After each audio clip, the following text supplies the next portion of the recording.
right, so here we are. This is the first episode of I Can Do This All Day.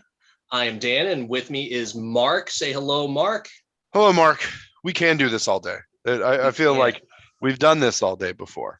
I know. So, since it's being our first episode, I figured I'd throw out our first flub, and we have been discussing today's topic, which is Into the Spider films. And unfortunately, we got so heavy into the discussion that I forgot to hit record. So we are going to start all over. But today's episode, like I said, we've got Mark with us. He is one of my best buds to be able to talk about all things pop culture, Star Wars, Marvel, everything like that. And he's going to drop his hot takes on the ranking of the Spider-Man films. So we ranked 9 of the Spider-Man films. So we aren't doing any cartoons. We aren't doing anything in terms of like made for TV movies or anything like that. We are doing the 3 MCU movies, the 3 Sam Raimi movies, the 2 Mark Webb movies, along with the Into the Spider-Verse, which I don't know who directed that, but that was a really good movie. If that gives a tip to my hand for my rankings. But we're going to go right into it. And we're going to talk about our number 9 picks. So, Mark, what is your number 9 pick? Just as we've been talking about this, and we flubbed the intro recording, it's not going to surprise you what my number 9 pick is. My number 8 pick won't surprise you either, but that's as far as we got before we realized the little red light wasn't on. So now that the little red light is on, my number 9 is Mark Webb's amazingly bad Spider-Man 2. That was okay. So my number 9 is Mark Webb's amazingly bad Spider-Man 1. So interesting because I enjoyed all these movies, but I really was bored in Amazing Spider-Man 1. All right, so I'm just going to talk about like kind of my big gripe about that, and something that just it could not keep my attention because there were some things that were just kind of, to me, and I'm no Marvel experts, and I know there's some correlation with the comics, and I'm not sure which came first, the correlation in the movie or the comic or whatever, but to me, the super secret spy Peter Parker parents thing was just too much for me to look past. And they really condensed a lot of stuff into that first movie. And I just didn't get it. I didn't appreciate it. The only way they could have made me appreciate it is if, they said that one of their friends was named Logan, which according to the comics, that is the case. Like Wolverine was actually, he knew Spider-Man's old man. So, but yeah, I just did not buy it. Didn't like it. Super bored. But not to completely trash it, I will say one good thing about it that was really memorable and I thought was like the coolest thing was, well, okay, maybe not the coolest thing, but the coolest thing of that movie was when Peter whips those spider webs all throughout the sewers of New York, and he's just laying there on his little spider web bed and just waiting for the lizard. And I thought that was like the coolest visual. I thought that was the coolest use of his powers or his smarts. And yeah, but that's about it. There was not much else that I really liked about that movie. But See, Mark, go think ahead. that Go ahead. I think that the introduction portion that you're really on is the same argument that you can have with any like Batman movie. Like, oh man, I didn't like the way they killed Bruce Wayne's parents. I didn't like how they got his parents out of the picture. Like, either way, they're gone and he's Spider-Man. Like, it's going to happen. And like, is there a cool way to do it or is there not a cool way to do it? And don't talk to me about the MCU version because they didn't even do it. They didn't even touch it. They took them 3 movies to get what out. So, okay, we'll get to that. We'll get to that. But you know what? Spider-Man's parents were never a point of discussion or a major point of discussion in any of the movies until this one. Yeah, any of the movies, there's only been one like collective movie, right? The Sam Raimi movies didn't like go back to the well on, oh well, They didn't go backwards. They made progress, which is one of the things that I have a huge problem with Spider-Man 2. It made no progress. Amazing 2. Progress 0. The only progress it made is Gwen Stacy towards the ground. That's it. Which was a really awesome scene, by the way. It was the best scene. My favorite scene because it was so comic book pure. And it you gave you some level of feeling, which makes me feel bad for putting this at number 9, but Blue Jamie Foxx gets me there. I think the special effects in both of these movies on the villains were terrible because the lizard was kind of awful. Yeah, I mean, seeing it again, I was like, why does it have a person round face? Where's the dinosaur beak lizardy thing that was in the comics, the cartoons, which the cartoons in general would have ranked above this. Would have ranked above this for sure. The old school, Fox Kids, first version, 1990 something, loved those. Would have been way above this. But the Blue Jamie Foxx, the terrible casting of Jamie Foxx, they just wanted somebody's name to put in it. They're like, oh, we'll get Jamie Foxx. He'll do it. And it was but he's not a nerdy scientist. That's not Jamie Foxx. Jamie Foxx, that's not his archetype. And Jamie Foxx did it because he wanted to be in a Spider-Man movie. And in the interviews for No Way Home, he said it was a huge regret. He was like, I didn't know they were gonna do me like that. He came back to undo the blue, for real. Which is fine. But you know what? I actually appreciated that take. I won't say that I really liked it, but I at least appreciated the fact that they were willing to do something different with a high profile actor. And okay, so if we ignore Blue Jamie Foxx, explain to me how you get the Hobgoblin before the Green Goblin. It wasn't the Hobgoblin. It was green. It was Green Goblin. He had the little hood, the little hair. It was Peter Parker's best friend who always becomes Hobgoblin. We'll talk about Ned later, but I mean, for real, it was what was supposed to be Hobgoblin. Correct me if I'm wrong, but that was I think they actually said that he was Green Goblin, though. I like you was falling asleep at this point. Okay. And it's been a while. Why is this person? I didn't rewatch that movie either. I didn't want to put myself through that. But I would rewatch it. Why are you so Gollum-ish? And he looked like a cross between Gollum and the Chief Borg lady from Star Trek Insurrection. He had the little things holding his head back, right? It was all. I was like, what are you doing? I don't even understand. Before our two viewers, if that ever watch and or listen to this, they're probably thinking wait a second, I want to tune into some MCU stuff. Let's not get into Star Trek stuff because I am no expert in that. I'm just using visuals. They can Google it. They can. Sorry, let me Google that for you. If you found this podcast, you understand it some way how to navigate the internet. And if you don't, I'm sorry. There's a whole new world out there for you. New world. Fair enough. But okay, so I disagree with your number 9. But I get it. So before we go into 8, is there anything else you want to add to our number 9 picks? Are you you're not completely out of, you don't think I'm out of my mind for picking Amazing Spider-Man 1 number 9, do you? I think that the sequel is a bigger sin than the original. I'm the other thing that I think I mentioned before anybody was listening was the fact that Dennis Leary was integral to the plot for some reason on a guilt trip.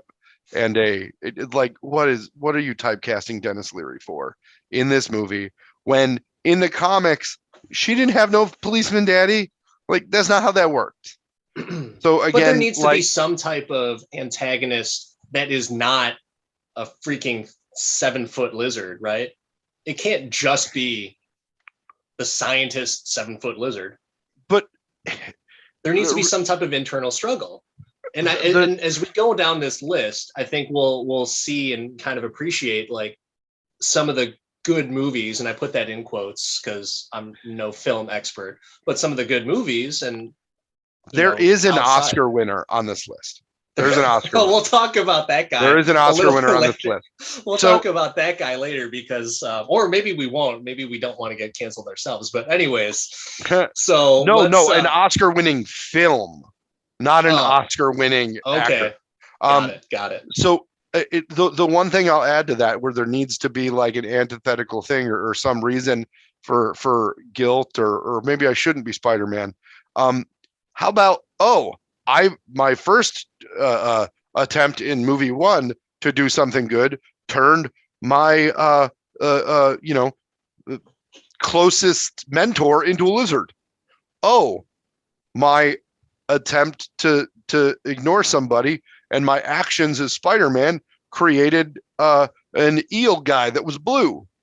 And I distanced myself from my best friend so much he decided to turn into a crazy person on a glider. Yeah. Like there's some motivation there, maybe. I get it. But that first film, though, there was no. I'll say this. You know what? I'll say one thing, and we can move on. It was enough motivation for Toby. Okay. That's all I gotta say. All That's all I gotta say. You want to move on to 8? Yeah, let's go on to number 8 because speaking of Toby, one of his movies is on number 8 for me, and it is Spider-Man 3. I, as you know, have the same 8 because this is as far as we got before we figured out we didn't hit record. And I'm just owning it. I'm just owning it at this point. But we're gonna say it after every single. Not now. Now it's a surprise. Yeah. Now there can be spit takes because I almost spit took when you said Amazing Spider-Man 1 was your 9. But I think that this is my guilty pleasure movie because I think it's kind of funny at the beginning. Like I enjoy Sam Raimi as a filmmaker in general, like love the Evil Dead movies, like the stuff that he does. Love the fact that Bruce Campbell's in here because he has to be in everything Sam Raimi does. I will disagree with that though. Bruce Campbell, unnecessary for me. Unpopular opinion. It's not that he was necessary to the plot whatsoever. I was just like, hey, it's Bruce Campbell. That's awesome. Yeah. And it was during the scene that Bruce Campbell was in that I was like, some days I like this and think it's funny, but most days I think it's a little much. And that's Mimi dancing black suit, like clothes suit, Petey, as opposed to, any kind of rational Spider-Man character ever. Yeah, I thought that was like the dumbest thing, but it's hit the internet by storm. Like it's become like one of the most popular. It's not hard to hit the internet. It's not hard to hit the internet by storm. Tiger King. But keep in mind this is a movie that is, I don't know how many years old, but I actually didn't mind this movie because I like the fact that I like the idea.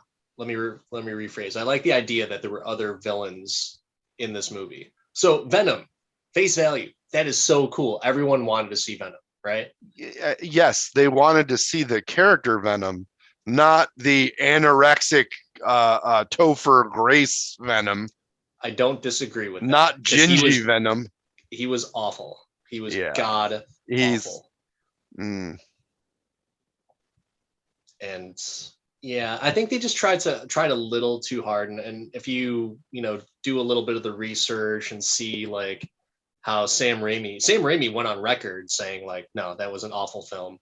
It wasn't good. Oh yeah. So if the director said it was an awful film, I think it justifies our low ranking at number 8. But is there anything that you really liked about that movie?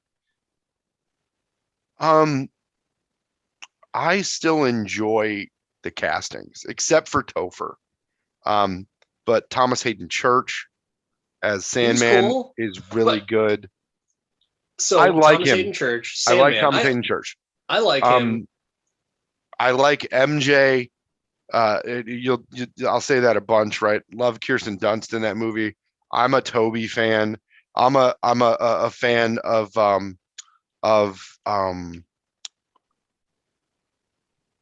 what's the name? He who shall not be named. No, J. Jonah Jameson was Oh, played okay. by J.K. Simmons. J.K. Simmons. I'm a huge J.K. Simmons fan. Don't know why I couldn't remember his name, but I'll never forget his mustache. And in this film, not my favorite, um, not my favorite Gwen Stacy, but I thought that an underrated, brand new to the world, Bryce Dallas Howard, As Gwen, yeah. pretty good as Gwen. And I didn't know she was not blonde for like, you know, until I saw the next movie that she was in, which might be like Jurassic World. I thought that she was blonde. Um, which is funny because Bryce Dallas Howard is naturally a redhead, not blonde, and Emma Stone, blonde, not a redhead, and it's ironic in Spider-Man ways. All right. So I think, for when it comes to Tobey Maguire as Spider-Man, because I have he was an awful Spider-Man. In my opinion, he was an awful Spider-Man. A good Peter Parker, because he's comic accurate. Peter Parker was just like this straight edge geek. He was just a flat out nerd wearing his little sweater vest. Mm-hmm. And by the way, sweater vests, I used to wear them all the time too. I love me some sweater vests. Don't hate the sweater vest. But yeah, man, I did not buy him as Spider-Man. I didn't dislike the movies, but I just had a hard time because Spider-Man as a character is, the smart ass, he will quips for days. I mean, And that depends on which version of Spider-Man you're talking about. That depends on which comic version of Spider-Man you're talking about. True. Are you in like the Todd McFarlane Spider-Man? Because you are, if you're talking about quippy Spider-Man. He's not Deadpool. He's Spider-Man. Yeah, but a majority of the iterations of Spider-Man, he has that edge. He has that attitude. Whereas Tobey Maguire's Spider-Man, he's like the nerdy guy trying to be edgy, and people love it. And it's like, what? But I think that that's more realistic to the character's world. Like you spent all this time as the nerdy guy who couldn't talk to anybody, and then all of a sudden you have these powers. Like that doesn't automatically give you self-confidence. I think imposter syndrome sits a little deeper than at the first level. But which is why I think that Andrew Garfield, and we'll talk even more about him a little bit later on, why he was the better Peter Parker and Spider-Man, because those personalities actually kind of matched. Okay. He had more confidence because he had the powers, he had the mask on, he could be who he wanted to be, and he could project more. Whereas Tobey Maguire, he almost wasn't that comfortable being Spider-Man because he would just act like Peter Parker trying to act tough. Does that make sense? Is that crazy? Or I mean, isn't that I hate to do this, but isn't that Tom Holland's game too? Peter Parker trying to act tough with a little bit of a blown up head because of some Stark tech. Like maybe we'll get to that. Okay. But yeah, I don't know if I can even talk much more on Spider-Man 3 because it's number 8. It's number 8, and it's an agreement number 8. You want to go to 7? Yeah, let's go on. Do you have any closing thoughts on SM3? I just think that it's not as bad as everyone says. It's bad, but you can enjoy it. If you want to take yourself out of it, and maybe even it's so good it's bad, you can watch it. The only thing I'll say about Spider-Man 3 to me, and I didn't rewatch it for this because I've watched it a bunch of times over the years. There is not one memorable cinematic moment in it for me. Whereas Amazing 2 has the bridge drop, Amazing 1 has some of the best web swinging in any Spider-Man movie. Like, Well, it made you a little sick in the theater. Like, do you remember that? It was like yeah. thrill ride quality. Well, it was more accurate. That was one of the things. Like, I That's don't know what I if you mean. picked up on it. Like in Amazing Spider-Man 1, I think he was actually doing like calculations as to how like the web swinging worked. Mm-hmm. And so that was what that I didn't even realize it until watching Spider-Man, Sam Raimi Spider-Man movies. Like the web swinging is off. Like that's not how physics works at all. Like that doesn't make any sense. But I mean, in general, like Spider-Man defied physics because Sure. if Spider-Man was really from the Long Island or wherever, right? There weren't a lot of buildings for him to whip out of Aunt May's window to. Technically, so was he? I don't think it was Long Island. What From what was MCU, it? it was MCU it was Queens. Queens.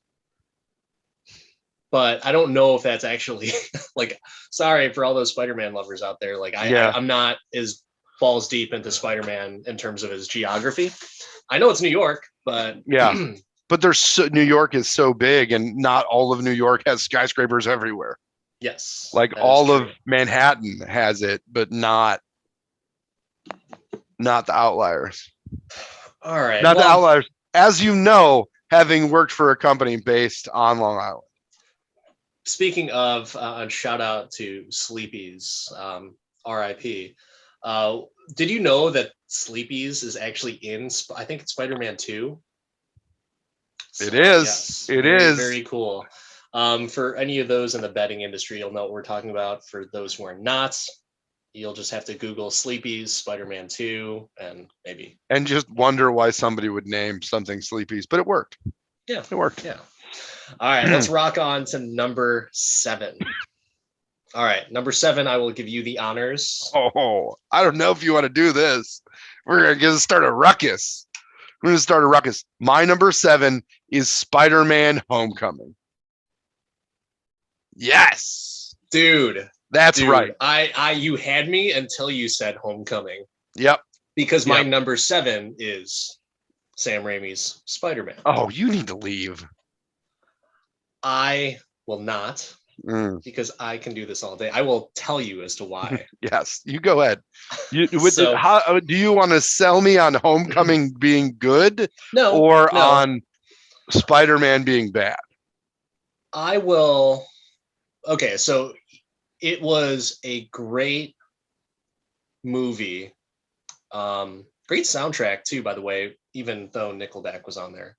But I thought it was like a really cool iteration. But once again, the reason why Spider-Man, and actually any of Sam Raimi Spider-Man movies, are so low on my list, comparatively speaking to a lot of popular opinion, is the big weak point for me is Tobey Maguire. I just could not get over the fact that they cast him as Spider-Man. Like, yeah, dude, he looked pretty ripped. When he got bit by that spider the next morning, takes his glasses off, flexing in the mirror. I'm like, good, you lifted a few weights. I'm proud of you. But I just could not get over the fact that he legitimately was this nerd. Let me explain as to why I feel that Spider-Man is not a true nerd. Okay. Because there are people that are nerds by society standards, right? Someone likes to, they like biology or math, and they wear glasses. And I've never seen someone wear a pocket protector. They wear a pocket protector. Sure. Someone could say that that's very nerdy by stereotype sake. Correct? So, well, you're living in the 2022 zeitgeist. Okay, but my point being though is that there are people that are legitimate nerds, but I don't think Spider-Man, the character of Spider-Man and Peter Parker were that nerdy. I don't think Peter Parker was super weak in the sense that he could not like a stiff breeze would knock him over. I just thought he was a one of those people that got lost in the crowd. Not so much, oh, there's Peter Parker, the nerd. It's not like Ogre from Alpha, Revenge of the Alphas Nerds. or whatever, Revenge of the Nerds, right? So Mhm. I don't think that they were seeking him out to beat him up, that category of nerd. But yet in this one, he really was. I But think I that's just not how they portrayed him in the comics or really in this. There was one person that messed with him, which was Flash, right. right? And that was because Peter had a non-clinically dangerous obsession with MJ in the comics, and in the comics it was Gwen. In this movie they focused more on MJ to start, which I didn't have a problem Is that with. a problem? Is that a Not problem not though for that they me. did that? Not for me. No? Okay. Not for me, because it's the first shot through. And at the time, if you look contextually, this was the movie that made CG comic book movies happen. Like, serious, I can't think of another CG comic book movie that was this good from an effects perspective. They still hold up. They used some practical, they did, but this was one of those transitions. And Sam Raimi, I think, did a great job in directing it and putting it together. But it was Sam's vision. And if you know Sam Raimi as a director, he always has those characters that are like not the most extroverted, and he really cast Peter as an introvert, which there are people who are that painfully shy and lack confidence in themselves to a level where they can be confident on paper and hand it in and get these grades. But when it comes to social settings, they're awkward. They can't interact with people, and they just kind of go about it. Like high school for some people is like a prescribed prison sentence for 4 years before they get to go and do way better things and never talk to any of the morons that they talk to. You notice they didn't bring back Flash in Spider-Man 2 or Spider-Man 3 because he was in high school and Or probably like a janitor. Couldn't afford Joe Manganiello because he roided out and got super handsome and ripped. That's what happened. You know what's sad? That Joe Manganiello is my favorite Flash.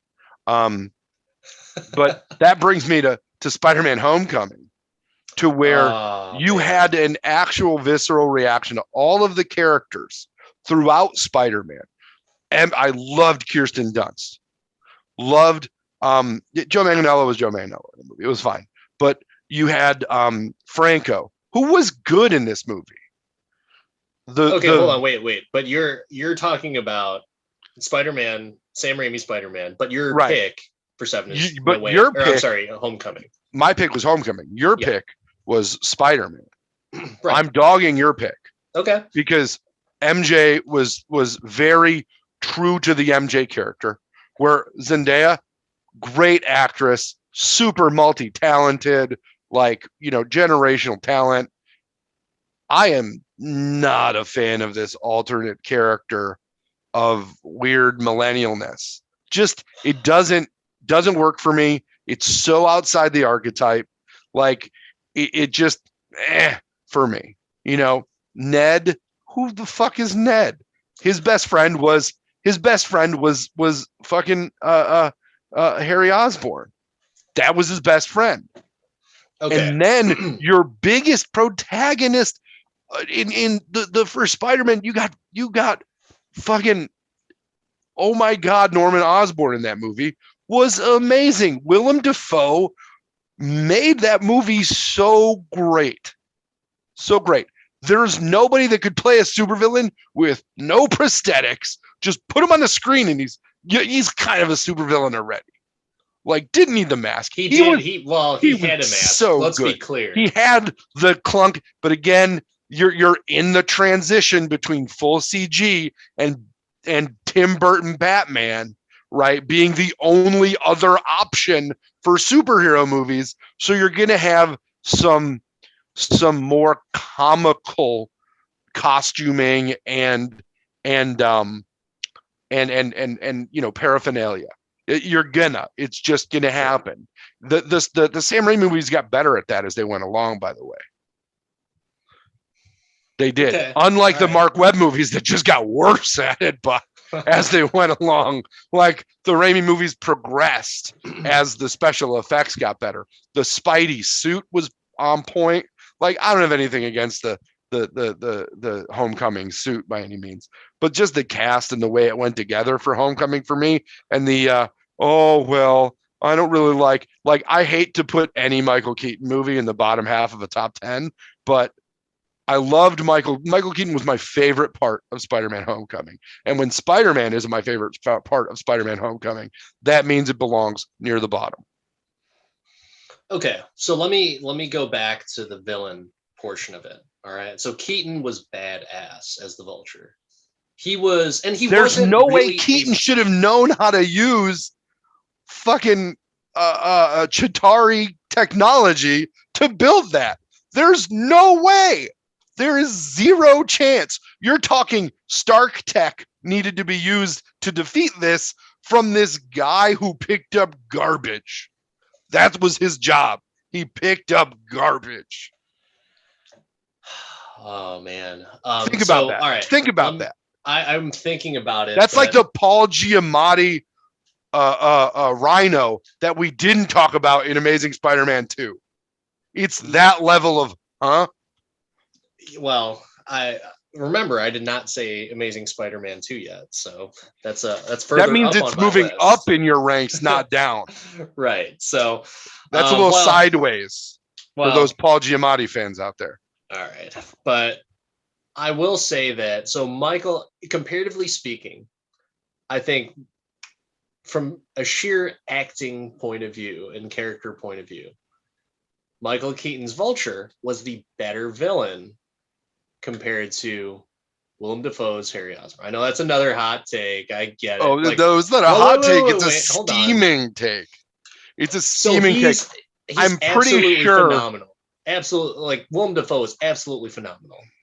But for my personal preference of it, I like the fact that Michael Keaton really he got screwed by the Iron Man, actually. Because he couldn't pick up his garbage. He could not. He was a blue collar worker trying to just do his job, pay the bills, keep his family fed, and Damage Control strolls in and saying, we have this government contract. We're taking care of this.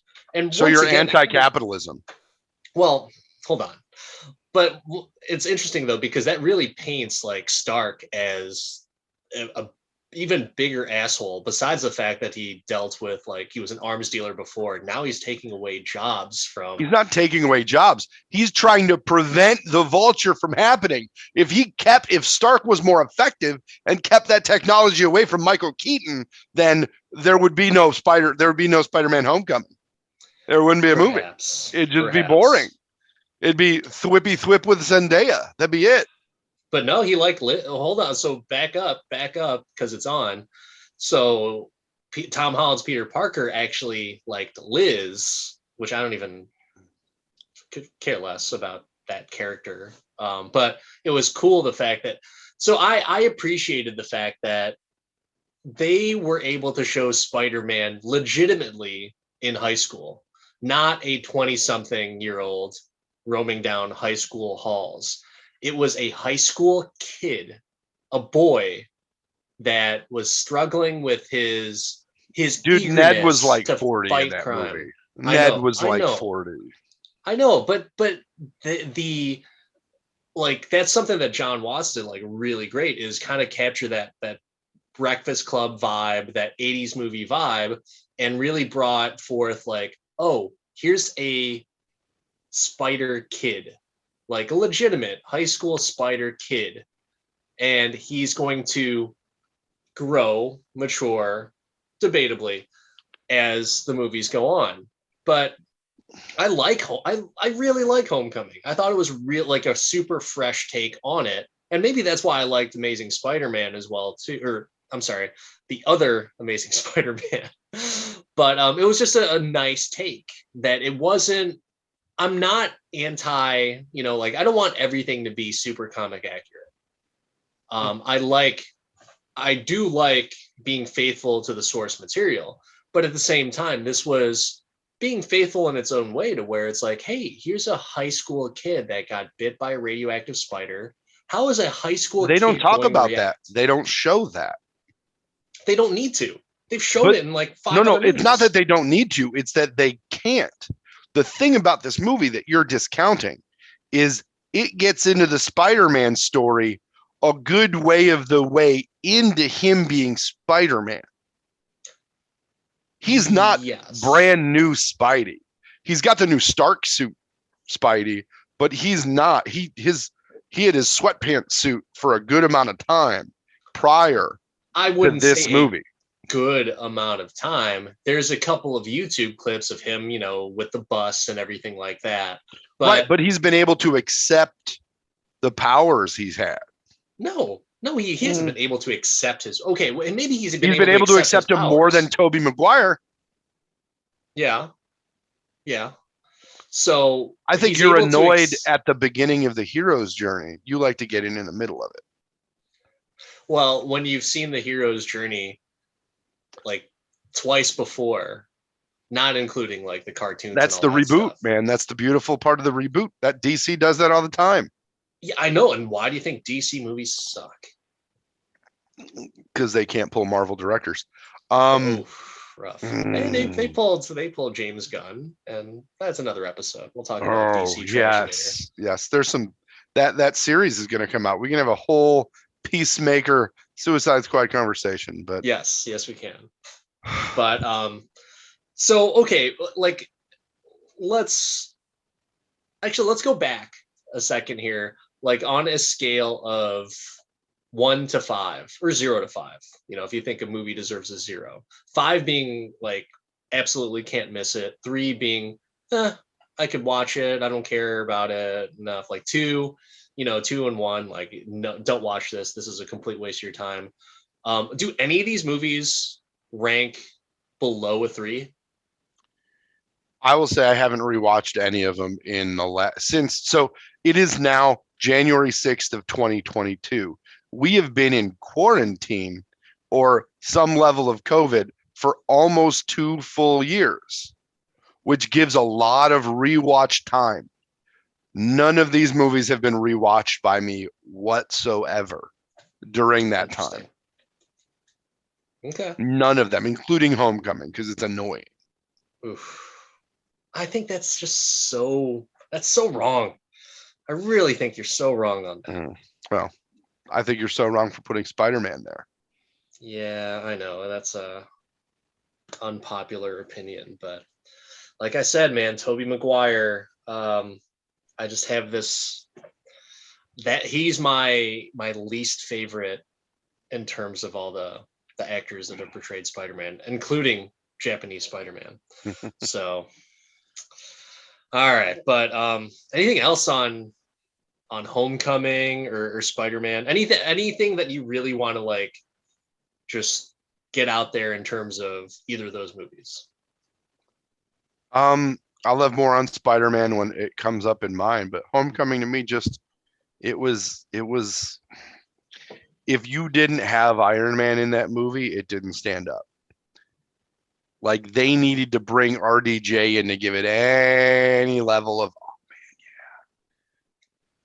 It was that's cool, but without tell RDJ, it sucked. but okay, but he was there. So you're telling me you gotta take the movie as it is. I am We taking can't it say as it. like I am. I'm taking it at number 7. okay, That's where I'm taking it. Right where it is. fair enough. Okay. All right. So going on to number 6. What is your number 6, Mark? Spider-Man 2. Sam Spider-Man Raimi's 2. Spider-Man 2. Wow. Wow. Okay. Mine is Amazing Spider-Man 2. So the two Spider-Man sequels, direct sequels, I should say, are at number 6. So what? And just for clarification too, as we go through all these movies, the 9 movies, is there like a level of? This is getting into the like, I feel bad that this is number 6. Like, Okay. 5 and 6 were the hardest ones for me because I knew both of them were better than Homecoming, but I couldn't place them. Like, it was difficult. I could flip flop 5 and 6, to be honest with you. Okay. But I really enjoy Alfred Molina in this movie. The fact that they showed Harry going kind of nutso in it is great, but he didn't get to like Hobgoblin status as of yet. They showed the tortured nature of Peter feeling guilty about Norman's death. Like, I thought there was some layers to the Tobey Maguire character, and they popped him out of high school, which you had to start him in high school, like you had to because of the comics and everything else. You had to, but they were like, okay, we're done with this high school thing. Let's just put him in the real world. Peter on his own, all of the apartment thing, like all of that was good for me. I liked this movie. I just didn't like it as much as my top 5. Okay. So Amazing Spider-Man 2 for me is, like I said, is, I guess because I thought it was so much better than the first Amazing Spider-Man. And I just really liked Andrew Garfield. So I might have been like the only person in like 2003 or 2004, whenever this came out, that actually liked Andrew Garfield as Spider-Man. Maybe it was 2005. But I just love the fact. I'll tell you, I hated Andrew Garfield not Andrew Garfield. I disliked Amazing Spider-Man, or it didn't impress me enough to where this is the only movie on the list I did not see in a movie theater. Is Amazing Spider-Man 2.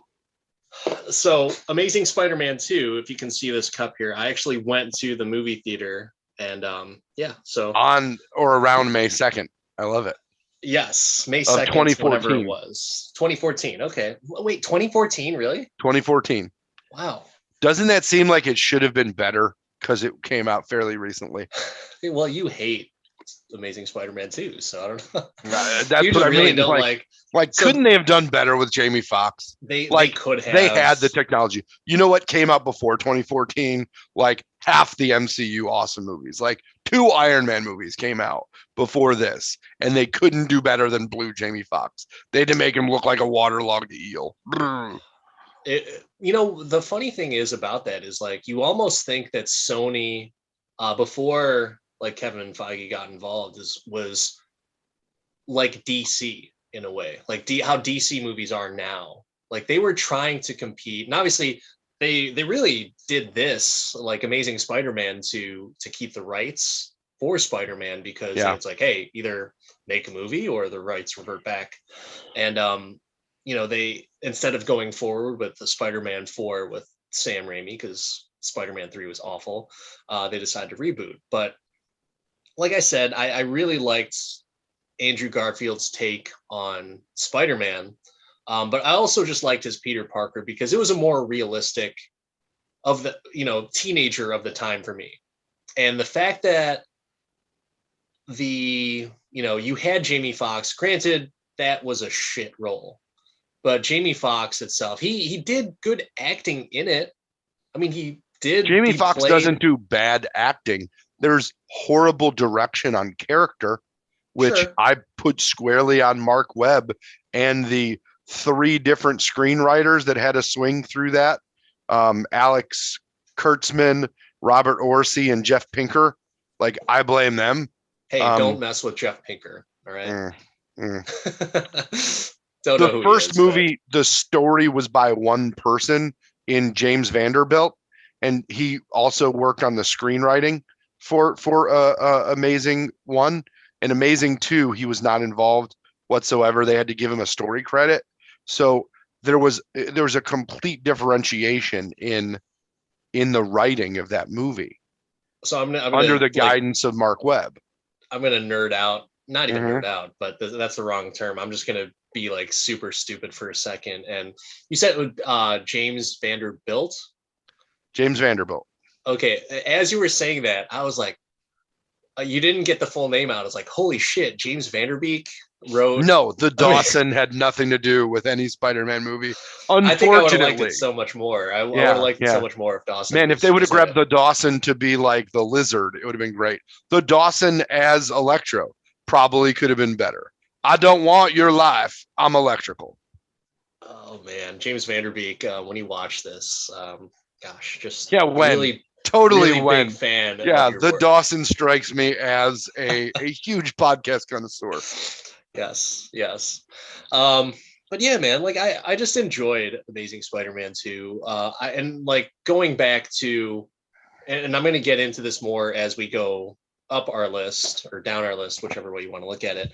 But the fact that there is some type of emotional response, like that whole, and you had said earlier, you know, like my favorite scene out of it was when Gwen Stacy died, like just that slow-mo of him just going down all the debris, shooting the web, and the web looks like the hand that's reaching out to her and stuff like that. It was so cool. It was like, that is the visual. I should have mentioned that earlier. Like that is the visual that was like, wow, that's awesome, comic accurate, et cetera, et cetera. Well, But talk about shocking when poor little Gwen Stacy freaking just slams on the concrete just a smidge and just enough to break her back and leave her just laying lifeless the in Peter's same way arms. she died in the comics, the same visual from the comics. But Your they did point it very earlier, well. They did it so but well in the they movie. copied it very well, is what they did. They copied it very well. There Your are point earlier, where you're like, oh man, I don't care about comic specific or comic accurate. Like I just want a thing. But your favorite scene was the most comic accurate part of the entire film, because those comics are written to elicit emotion from visuals, and that there transfers to film. So the more they do of that, the better. there definitely is. I wouldn't say as much of an emotional, like I wasn't bawling in the theater, but I It was wasn't like, Logan. It wasn't Logan. I my jaw dropped. I was like, oh my, I think I muttered the words like very softly, like, oh my God. Because like I knew what happened to her. I just didn't know it was going to happen like that and in devastating, You deadly didn't fashion. remember that is exactly how she died in the comics and I know, exactly but how she died in the movie? these are the movies that I wasn't sure of how they were really going to. I was thinking honestly, if it was going to happen, I thought it was going to be like one of those off-screen things, like he goes down to get her, and then all of a sudden it cuts to black, and then Mm. he's standing there in front of her like gravestones. Like I think that's the first time I've seen, besides like Willem Dafoe getting impaled. Which, by the way, I need to go back to Spider-Man, Sam Raimi Spider-Man, and what the hell was with Willem Dafoe saying, "Oh, uh-oh," like is that what he said, like, or "uh-oh" or "oh no" or something before he gets impaled by his glider? What the hell was that? He didn't know about his Peter Tingle, and that he knew he could flip out the way. He thought he was being sneaky, but he had the Peter Tingle. Why, as a director, why would you even put that in? I just don't understand that. Like that's a pivotal So moment that the bad guy's going to die, and you have this like comic relief. Uh-oh, like I pooped my pants, and then you get impaled. Like that's what? Come on. that's how Kirk died in Star Wars Generation or Dude, Star Trek I don't Generation. care about He said James he T. said, Kirk. "Oh my." He Oh, said the George Takei line. So spoiler let me alert for let me anyone go. who. Yeah, spoiler alerts for a movie from 1994. Sorry. Yeah, no. Yeah, it's a 28-year-old film. I apologize. And Um, but seriously though, like so I but don't care about Sam Raimi as Star a Trek. director, watch Evil Dead 2. He's a campy director. It's just his thing. He's it's just like, oh shit, you know? But you can't say Yeah. oh shit because you want the rating for the film not to be R. You can only swear so many times to drop the rating. They needed a PG-13 movie or rating for this, so they couldn't say fuck. But couldn't you just omit that, just not do it? Like I don't think it added anything to it, other than like, oh, that's Sam Raimi at it again. So no, back up. Willem Dafoe, that was his vision for his character. Are you going to tell Willem Dafoe you're cutting that part that he put out there for his death scene? I'm not going to tell Willem Dafoe that. I might get stabbed with a glider. Oh man, he takes on some weird roles. He's like very He much. Literally is like the perfect supervillain. Yeah, I have no qualms with Willem Dafoe whatsoever. Love him as an actor. He's also like brings gravitas into your movie. You don't, of all the people cast in that film, Willem Dafoe is the last person you're telling no. Last person. And you know it. You know it is. He's not number one on the call sheet, but he's number one big swing in something in that cast. I like how you refrain from saying that, but you have no problem dropping the F-bombs on it. Sometimes you don't want to say big swinging dick. I don't know. But it's just, All right. Well, I mean, I think we've kind of talked a little bit about those. You didn't tell me this was a PG-13 podcast. No, hey, we have kids, but they're all in bed, so it's okay. They are soundly. But I think we can just go on because we've talked quite a bit about those particular movies because they've ranked in other spots of our list. So Dan, what's your 5? Number 5 for me is Spider-Man Homecoming. So 5 is like right here. From 5 on up are the movies that I would be like, watch them if they're on TV, wherever it's at in the movie, just watch it.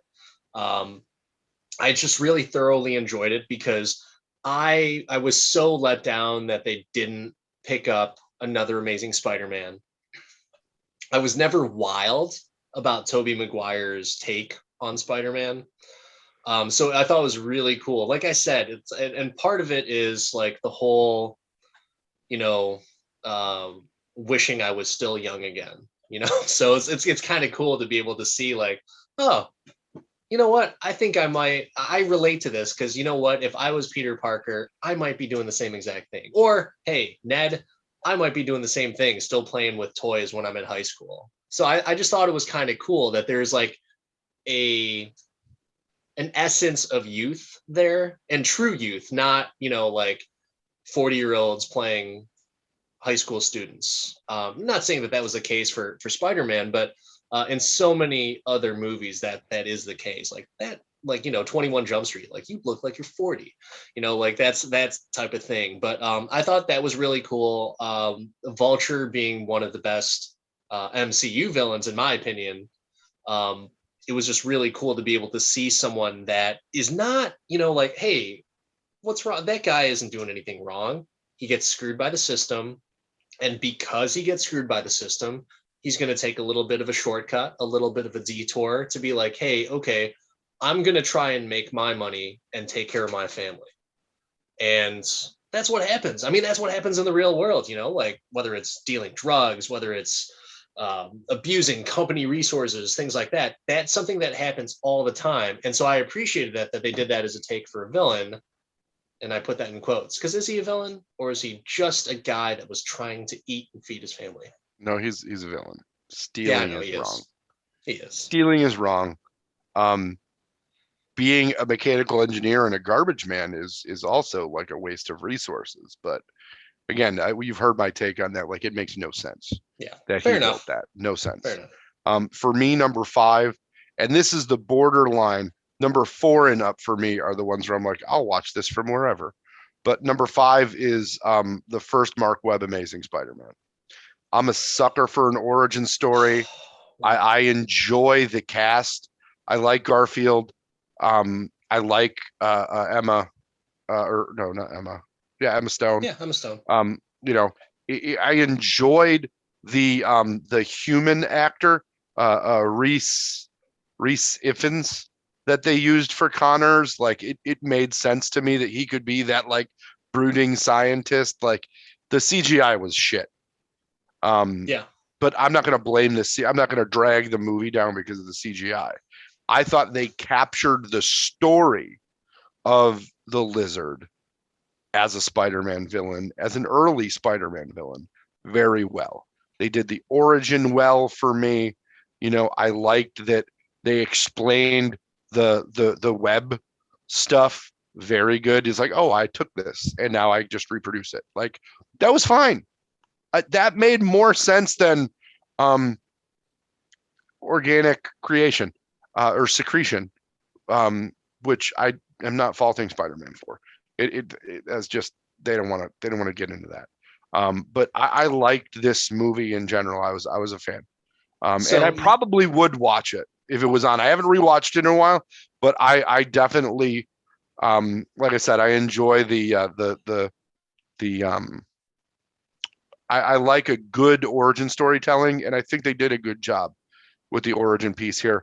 They gave some reason why his parents were gone, which does give like motivation to be heroic. My parents were heroic. Maybe I should be heroic. You talked about Spider-Man 2 needing Dennis Leary to give him motivation. This to me does the same thing, but with like a secret origin kind of deal. Remember, this came out in 2012 when Harry Potter was really hot. So maybe they were like, your parents were good wizards, Harry. You should be too.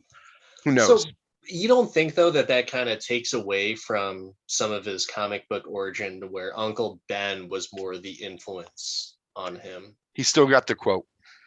He does. He does have the quote. But I guess like for me, like why do you need the parents knowing that the parents were whatever the hell they were? I can't even like I just don't get it. But why do you need the parents' backstory along with the Uncle Ben motivation? Like Because he wasn't a high school student. Was he? Or was he like yeah, he was just out of totally high in high school? school. But they Connors in the comics was his college professor, I believe. Yeah. Whereas they needed a reason for him to know and be linked to Connors, and it was because of his parents. And how did his parents know this high level scientist? They were just neighbors or some bullshit. No, like they had some deep in their ties. Like they went back to to uh to what happened in Istanbul or whatever it was, right? Like they had some history. So So you reminded me of something in an Amazing Spider-Man that I thought was really cool. Is like in the I thought it was cool and really stupid at the same time. So when Peter's talking to the girl in gym class and Flash is playing basketball and then the ball rolls over to him and Flash is like, give him the that was ball, Parker. hilarious. I thought it was awesome. I thought it was really cool. And just like Andrew Garfield played it so well, where he's like, come on, Flash, just take it. Just take it. Like, stop, making a fool of yourself. Just take the ball. And he still makes a fool out of him. But that slam dunk is like, no, I'm sorry, no red flags there. No one's going to be thinking, like, how the hell did he dunk from the 3-point line and whatever the hell he did? Like, that is ridiculous. And they should not have shot it that way. So I give them credit for picking on Flash and letting Peter do it, as opposed to Homecoming had MJ pick on Flash. Peter was not the aggressor whatsoever in any of the Tom Holland movies. The dude came from Zendaya. Yeah, but isn't that like, okay, so not to be. But she wasn't the dude, like, except to get zingers and then was super quiet. It was just like an awkward kid movie, like super weird, awkward. But isn't like that high school? overly Isn't high Gen Z. school? Not for an early millennial, late Gen Xer. I'm just old. I like my old school high school where everybody like gave each other shit, not like super sensitive Gen Z high school Sure, or and whatever I it is get now, that. Gen Y high school. Like it is I get written that. for the times. I agree in that. And you have older kids than I do, so like you see those kid interactions, and maybe you have like a like, oh, I could see my kids doing that eventually. Like, yeah, I get that. Right now, mine just like, shits and drools everywhere. So I don't have I don't have that ability to look forward. Well, so that goes to say, so before we get into like the real, I mean, I think, we're getting to that number where it's like you cannot you can critique the movie, but it's still a good movie, right? So when you were ranking all these, did you kind of think about, did this movie age well? Did it not age well? Is this something that I would see fit for the time now? Or No. are you basing it all off of like when I saw this in So 2001 I or think that whatever? ranking will always have some level of emotion to it, right? Like I'm not like a writer for any like publication. I don't have to be um I don't have to have that level of like static non bias. Like there's definitely bias in my ranking, I think. But I also, when I watch a movie, like I understand when it was made. Like, you watch like the greatest movie ever made. It like objectively, according to all the publications, is what? It's like Citizen Kane. Citizen Kane. Citizen Kane is a slow, long ass movie. You can't take that into account because that was all movies when Citizen Kane was made. Like you can't get mad that, oh man, this is in black and white and slow, but that was movies. That was cinema. So if you take into account cinema at the time, it's a pretty damn good movie. So Yeah. that's something I look at objectively when I'm putting this stuff together. Like when I'm really looking at this, it's like, where does it tug at the heartstrings? Is there some kind of thing for me that is just like, yep, that's why I would watch this a bunch, and that's why it ranks here for me. Um, Okay. So so wait, when you say tug at the heartstrings, what was there anything specifically about Amazing One? no, I just liked it. I thought Okay. it lined up more with the cartoon for me. To Fair be enough. candid, it lined up more with the cartoon for me. Given MJ in the cartoon versus Gwen Stacy with the lizard thing, but I mean, it reminded me of the cartoon, which is the comic, which, I was like, this is more Spider-Man. Like, not more, but this is Spider-Man. I'm good with this. I'm not upset that it's not Sam Raimi's 4. After Sam Raimi's 3, this was a revelation, Okay. unlike Amazing 2. All right. So yes, we get it. You really dislike Amazing Spider-Man 2. Oh, God. Jamie Foxx hates it too. All right. So let's any closing thoughts on the movies? No, I think that both of us, like 5 through 7, are almost the same movies, Yeah. and we have pros and cons. It's a personal preference thing there, but when we get towards the top, there can be some arguments, I think.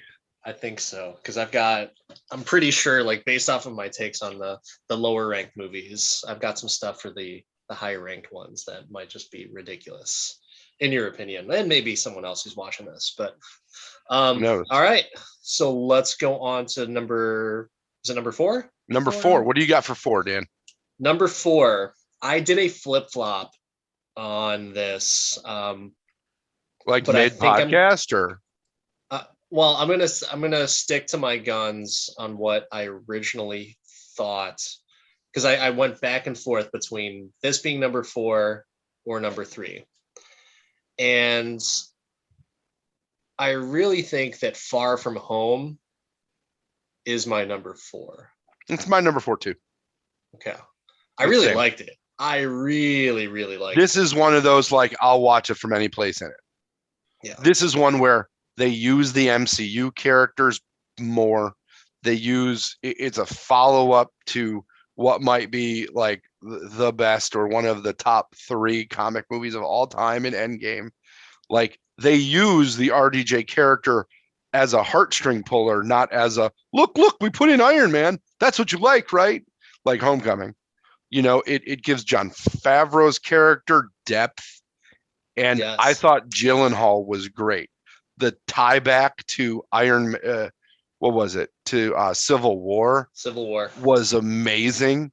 Where they put them in the background of the coolest RDJ like scene there where they de-age him and stuff, and they like the whole nanobot technology thing for me, it all just worked. It all just worked. I know it worked for you too because I've seen you wear the sunglasses. Yeah.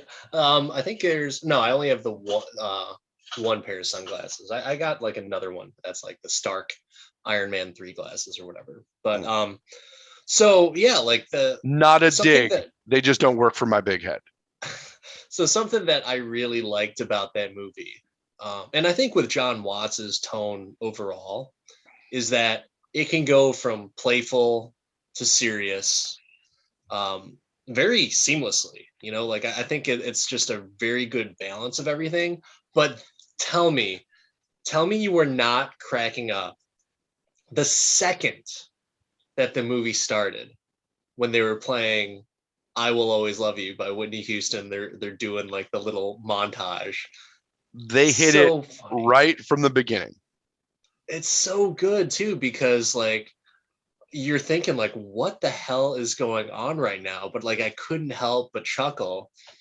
And you know they're putting up all the Avengers and all the heroes and everything, but such a good lead in to like that high school TV show in the mornings, and just so good, so good. um Gyllenhaal, I agree, was pretty badass. Did you think that it was going to go that way for Mysterio? Because like going into the movie, you know, Mysterio's a villain. yeah, but you didn't It's think just villain. like in the if I'm not mistaken, in the trailer, Peter says like, "Wait, the multiverse is real?" Or wait, are you saying there's a multiverse? I think that's what he says. Are you saying there's a multiverse? I thought maybe that the multiverse would come into play here, and maybe that Mysterio was a legit Mysterio guy, and then somehow got. I thought they played it out really well, and I think Yeah. they did it the only way that it could go. But the one thing I don't necessarily like is they had Jake Gyllenhaal's Mysterio called out like, "This is Earth 616. I come from Earth, blah blah blah blah blah." Like 616 in the comics is the main continuity. And so I thought that was just like, oh, that's really cool that he's saying that. And then like, oh wait, no, he just made that shit up. And it was just kind of a bummer for me for that. But I very thoroughly enjoyed it all.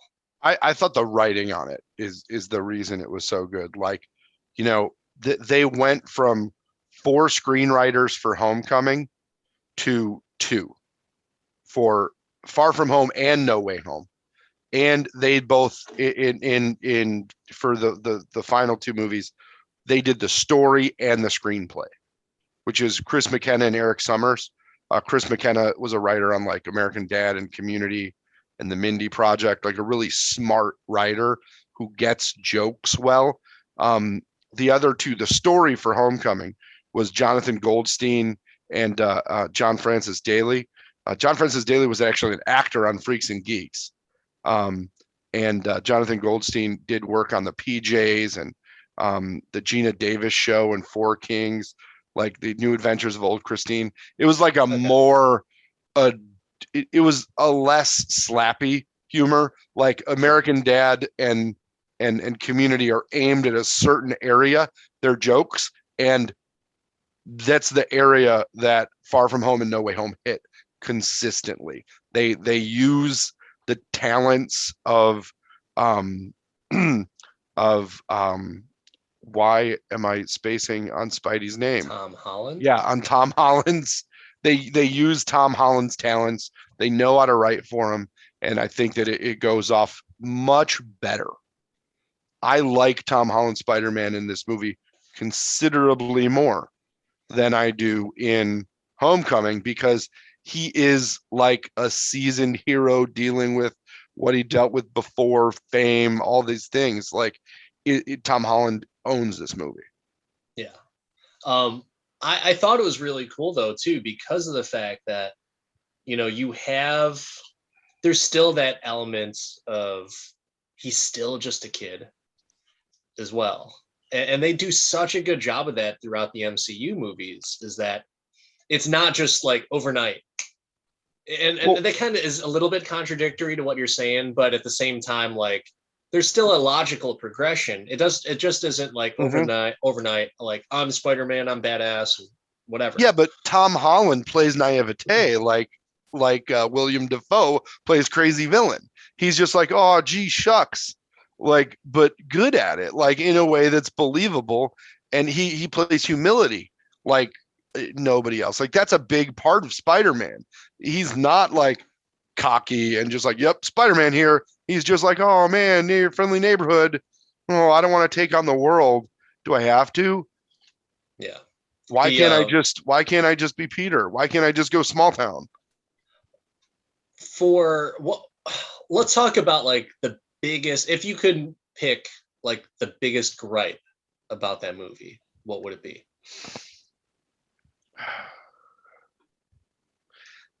They unnecessarily, at least in my opinion, in that film, made Samuel L. Jackson not Samuel L. Jackson. Like they teased Secret Wars for a reason that hasn't hit home 4 years later. Sure. But isn't right? That like kind of like the genius as to what the MCU does though? Is they do really massage do very job. well. Like I get that. And it's 4 years, but also with the lag of COVID, right? COVID lag in there. But it doesn't look like we're headed towards Secret Wars as the next Avengers level film for Marvel. So it feels too early, right? Whereas everything they did in the phase 1, 2, 3, and 4 led to the Infinity Gauntlet. Like all of it. Now they're like, oh, it could be Secret Wars, but it's not. It's just like every Marvel TV show. They're like, oh, it could be Mephisto, but it's not. Stop it. That's another discussion. Yeah. For me, I guess like the biggest gripe would be, like there was like a little bit of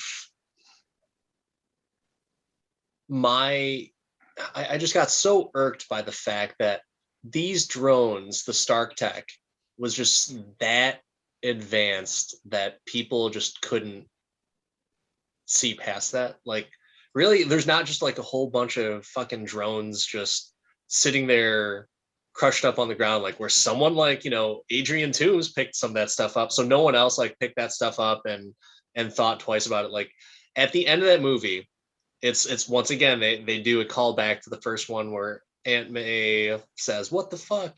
And then on the second one, it's Peter's turn to say that, like when J. Jonah Jameson, Mysterio gives up his secret identity. I just thought, like, really, just like that, like there's no question of like this alien, this Mysterio alien dude from another world is just saving things, and like no one thinks twice about it. No one, if someone came from another universe, you don't think one of the Avengers or any of the Avengers like just question it just a little bit. Even Nick Fury questions it. I know it's Talos as Nick Fury, but Fury's off planet, right?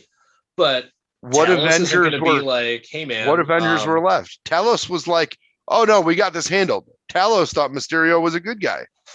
Yeah, I guess it's just like I said, I'm kind of nitpicking on it, where I really liked the way they did it, but it was a very elaborate plan.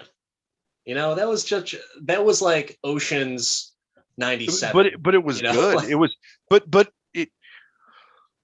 I don't mind the elaborate part of it. I mean, there's a lot of elaborate plans that happen in the MCU. Like you look at Iron Man 3, where they had to grow all these like super hot flaming dudes, right? To as the 10 rings, and really it was the angry guy that he locked on a fucking rooftop, not Ben Kingsley, which is one of the best, like just turns, like the reason I like Iron Man 3. But I don't have a problem. I love the turnabout, right? And you kind of feel it. And then finally you get like they break the wall and you're like, oh wait, Mysterio's a bad guy. Oh shit. Like there was a good twist in there. There was a good turn. It just kept me in the movie the whole time. There wasn't time to go get a refill. It was like, I can't miss a piece of this Okay, because wait a the second. story was so good. So, are you telling me that just based off of what you said right there, do you go for like refills of popcorn or No, like no, popcorn? Okay. no, I was gonna say, no. man, like I can't remember the last time. It was probably like for one of my kids' movies that No, I I was remember like, the I want last to go time I get did. popcorn. I can tell you the last time I did. It's Amazing Spider-Man when 2. no, I didn't remember. I didn't see that in the theater. So I probably went to the fridge a few times. But in general, the last time I went for refills at a movie theater was during the Hateful Eight when I saw it in, I think it was Crestwood, when they had like the super widescreen thing and there was an intermission. And I thought it was hilarious that there was an intermission in the movie. So I went and refilled my popcorn. I didn't know they had I didn't see that movie in I theaters. saw That's like the cool that they did that. special Tarantino release. I'm a huge nerd, Mm, Danny. okay. Huge, That's pretty huge. awesome.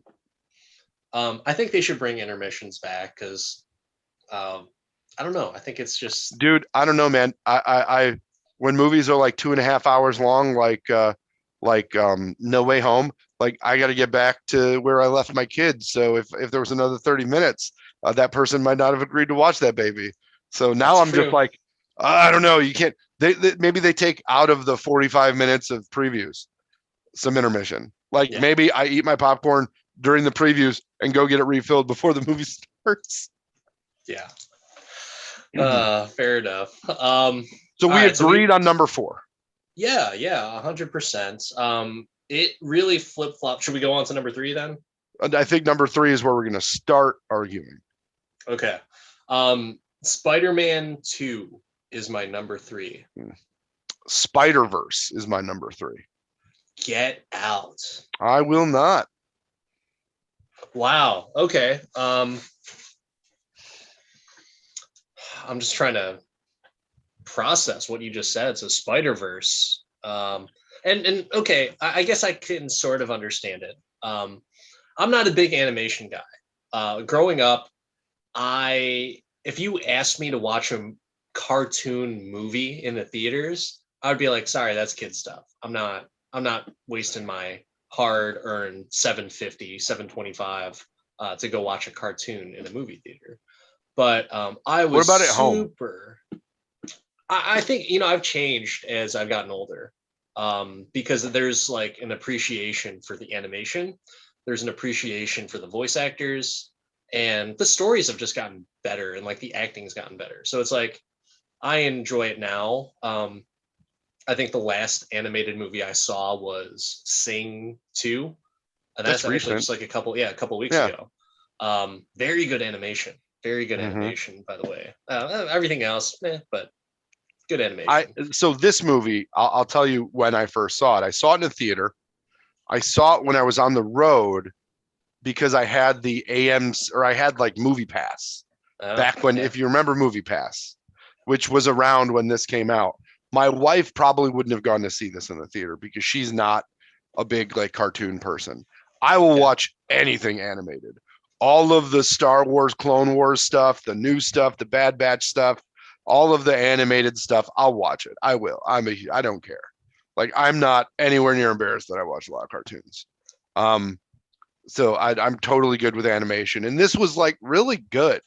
There's nothing wrong with Spider-Verse. It was a great story. The actors they brought in were good. I thought they went a little extra cartoony on some of the additional Spider-Mans, right? Like it was cool that it was Chris Pine as the original, and then Peter B. Parker. Like that was funny.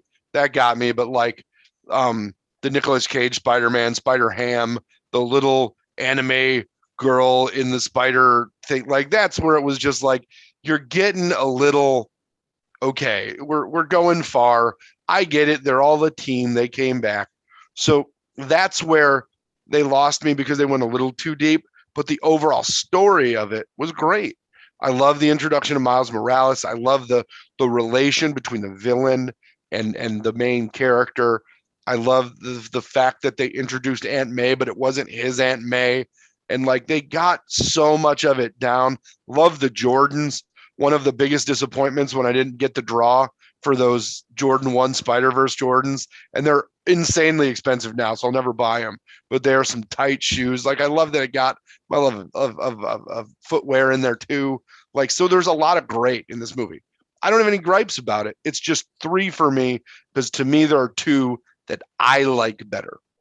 No gripes on Spider-Verse though. Nothing that really, except like it's the least serious, but also has serious moments. Spider-Man, like there's serious moments and non-serious moments. This one has the biggest divergence between those 2 statements. How about that? Okay, fair enough. Fair enough. So tell me why Spider-Man 2 is your favorite. Spider-Man 2 is my in 3 just because of it was funny, which I didn't expect, and I don't think we really got out of any of like the comic book movies, but it was funny. And so I really appreciated that, and like I enjoyed Peter's journey throughout the movie. Like here he is, like he's becoming more comfortable as Spider-Man. But then he's like, well, you know, he starts going through that little trial, personal trials and tribulations of like, wait a second, my web's not shooting, blah blah blah. And I thought it was just very cool. Like Doc Ock was an awesome villain, and he wasn't a true villain. It was just like, hey, machines messed him up. That's what happened. You know, like, that's the thing about this movie that killed me is the machines gave me voices in my head. Huh. Okay. Huh. Well, that to me is the reason it's my number 6. So is the motivation behind the villain is like, couldn't you do? There got to be something better. On that same rationale, though, shouldn't you say that like because Penny Parker and Spider-Ham are in Spider-Verse, that should drop just on your information alone, just there? But there wasn't the counterbalance that Spider-Verse had, right? Where they talked about Miles and his family and the struggle and his dad being in the police, but being anti-Spider-Man, and he couldn't tell his dad, and that whole struggle there versus, you know, a few cartoony characters because it's a cartoon, so you got to appeal to kids. Like, I get that. This is like this movie, like Spider-Verse wasn't aimed at 18 to 35. True. It was aimed lower, knowing they'd capture 18 to 35. Spider-Man 2 was firmly aimed at 18 to 35. And the dude had one microchip burst and the tentacles started talking to him. Yeah, it is kind of silly. Seriously, like and No Way Home cements this argument for me in that all they had to do was swap the processor and we're good. We're good. Just boop. Boop. Yeah. For real though. For real. That's what it was. All right. So let's go on to number 2 because my number 2 is Spider-Verse. My number 2 is Sam Raimi's Spider-Man. Oh man. Without which there would be no others. Without which Iron Man doesn't get made. But that's not even like, should that be the reason as to, okay, well, if that's the case, then Blade was... Love Blade. Blade isn't a Spider-Man movie or else it'd be ranked. I can't not watch Blade. I love Blade. I know that. I'm so pissed Wesley Snipes isn't coming back. But you're not ranking Spider-Man as number 1. Also, that's just not the only reason. That's just my buildup, without which there are no other Spider-Man movies, which hits so many Spider-Man tropes. It gets the spider bite. It gets nerdy Peter. It gets more agile Peter. It gets Flash picking on him and him somehow picking on Flash. It gets him talking to Mary Jane. It gets him winning over Mary Jane. The upside down MTV's Best Kiss of 2002. That's an amazing scene that they reference in later Spider-Man movies, like Spider-Man 3, which, you know, wasn't that great. But in general, like they put all that together. You get J. Jonah on point. You get him as a photographer. You get all of the things that you're like, oh, this is great. I want to. That movie you left and you're like, I want another Spider-Man movie. It was a good movie. And like I said, pretty much everything on this list, with the exception of, maybe the last two picks, I would still watch. Me personally, it just wasn't my cup of tea because I was never a huge Spider-Man fan. I liked him. I had some really cool comics, and I watched the cartoons and stuff, and even some of like the older cartoons. There's been so many different Spider-Man properties, and there's a reason why that's Marvel's biggest property. That's Spider-Man. But I guess for me, like, having that as number two, I get it. I understand. I guess I just don't have that much. I don't hold as much stock in the origin because of the fact that we've seen it so many times. You hadn't seen this origin before, and they gave it to you pure as glacier water. The cast of Spider-Man as well, top to bottom, the best out of any of the movies on this list. The tightest, most accomplished at the time cast of any movie on this list. Toby was big time. Toby was big time. Kirsten Dunst was big time. Franco was pretty decent at the time. James Franco was not. Franco had not started sliding. Franco was in like Freaks and Geeks and all those Judd Apatow things. So you're telling me that's like the pinnacle of no, someone's but career? if you look at, I told you who the number one bill on this was. Yeah. It was Dafoe. But if you look at the entire makeup of the cast, it's pretty crazy. You get Macho Man Randy Savage in this movie. Bonesaw. Let's get that for all those, the purists. The most Aunt May of all the Aunt Mays and the most Uncle Ben of all the dead Uncle Bens. Yeah.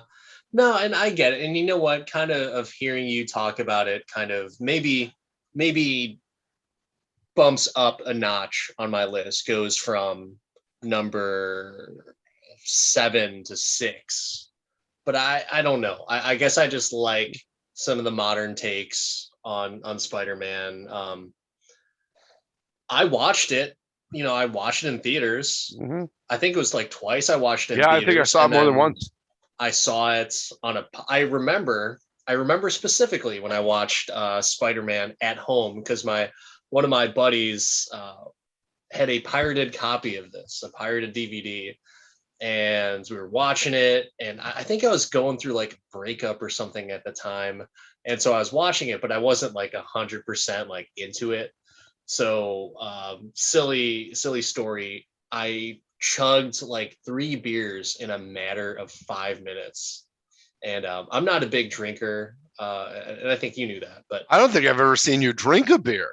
Yeah, and I chugged 3 within probably less than 5 minutes. It might have been even like 3 minutes. That's amazing. And we also had Taco Bell that night, and sure as shit, I passed out during the movie. They wake me up at the end, and they're dragging me off to the car, and I just blow chunks all over my buddy's basketball hoop. So Steve, Jeff, Jason, sorry about that. Your dad found that the next morning and said, "Who the hell had Taco Bell?" But yeah, it was just kind of crazy. But I mean, in my experiences with Taco Bell, it could have been way worse.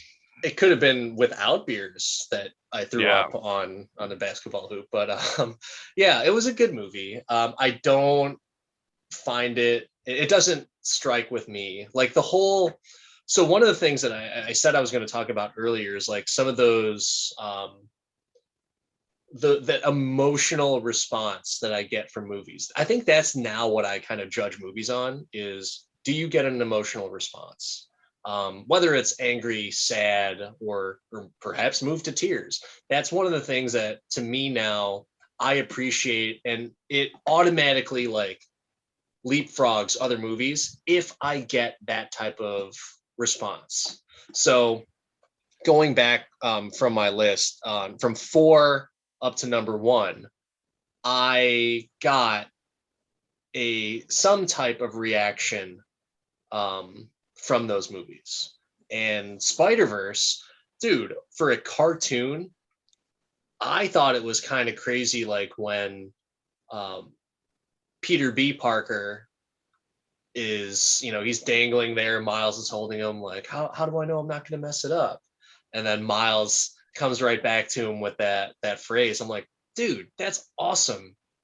And here's this, like, out of shape Spider-Man that was still a really cool character. I thought he was fucking awesome. But this character who's afraid to go back to his own reality because he's afraid of what's going to happen to his next interaction with MJ. And the initial part when Kingpin killed Spider-Man was like, whoa, that's heavy. The music, the tone that they kind of played over it, it was so done so well that the reason why I put that above, Spider-Man 2 and even like Spider-Man, like I did not get any of those reactions from, well, I take that back. Far From Home, I did. But everything else before that, I did not get like any type of emotional response, with the exception of a little bit of Gwen Stacy in Amazing 2. So there was nothing, no, really. I was just like, this is entertaining. This is good.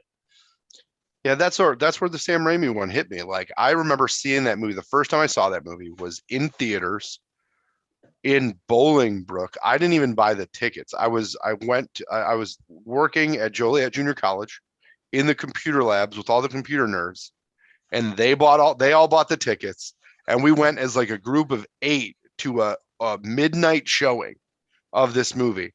And like, now going to a Marvel movie the first week, all the crowds are loud and they cheer and all that. But in 2002, that wasn't the case. Like, there wasn't this fervor towards it. And that was one of the first times I can remember, outside of like a Star Wars movie, like going, and Star Wars movie being like, the episodes, episode 1 at the time would have been the only one out, maybe episode 2, but going in with like those hardened Star Wars nerds that all went in at the same time. Like, this was one of the first like midnight showings I went to, but there was just a crowd.